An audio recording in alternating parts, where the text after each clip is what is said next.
warahmatullahi wabarakatuh. Perkenalkan, saya atas nama Vinarista NIM 20600119060 dari jurusan Pendidikan Fisika Universitas Islam Negeri Alauddin Makassar.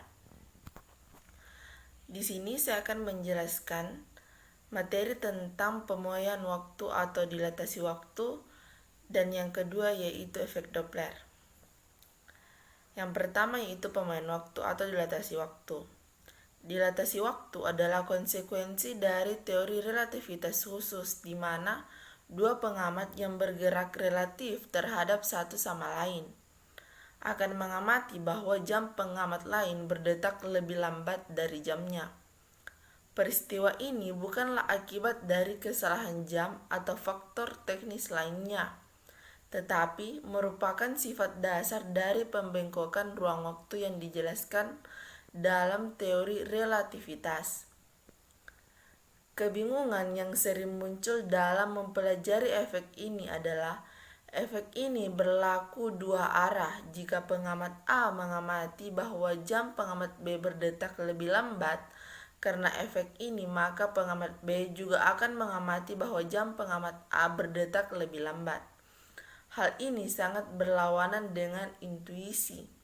Jika A mengamati jam B berdetak lebih lambat, maka B akan mengamati jam A berdetak lebih cepat. Ketika percepatan meninggi, maka berat benda akan semakin besar. Akan tetapi, ketika benda tersebut semakin mendekati kecepatan cahaya, maka massanya yang akan semakin besar, menandakan bahwa untuk menambah kecepatan dan percepatan yang konstan membutuhkan banyak sekali energi karena cahaya merupakan partikel yang tidak bermassa. Cahaya mampu menembus batas kecepatan cahaya tanpa harus menambah massanya. Selanjutnya yaitu efek Doppler. Efek Doppler adalah perubahan frekuensi atau panjang gelombang suatu gelombang pada seorang penerima yang sedang bergerak relatif terhadap sumber gelombang. Efek Doppler dapat dinamakan berdasarkan seorang ilmuwan Austria, Christian Doppler, yang pertama kali menjelaskan fenomena tersebut pada tahun 1842. Efek Doppler dapat ditemukan pada segala jenis gelombang seperti gelombang air, gelombang suara, gelombang cahaya, dan lain-lain. Bahasan kali ini adalah fenomena efek Doppler yang terjadi pada gelombang suara. Pendengar merupakan penerima gelombang.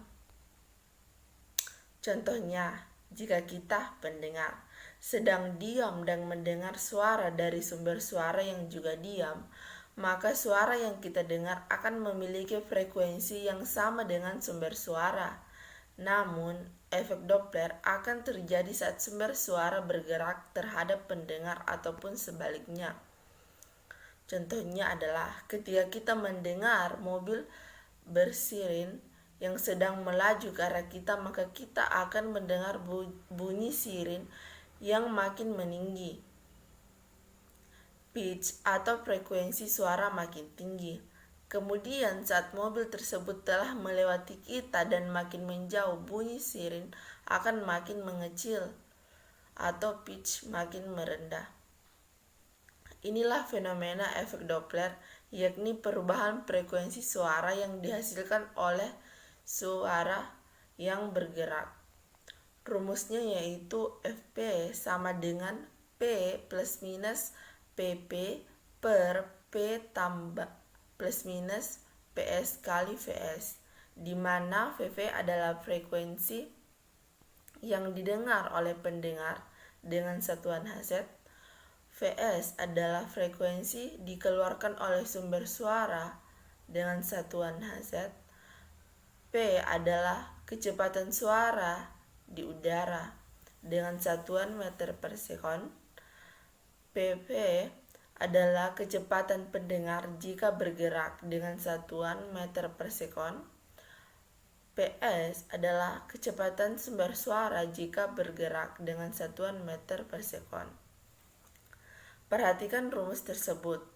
Tanda plus minus di atas berarti positif atau negatif, tergantung kondisi pendengar dan juga sumber suara.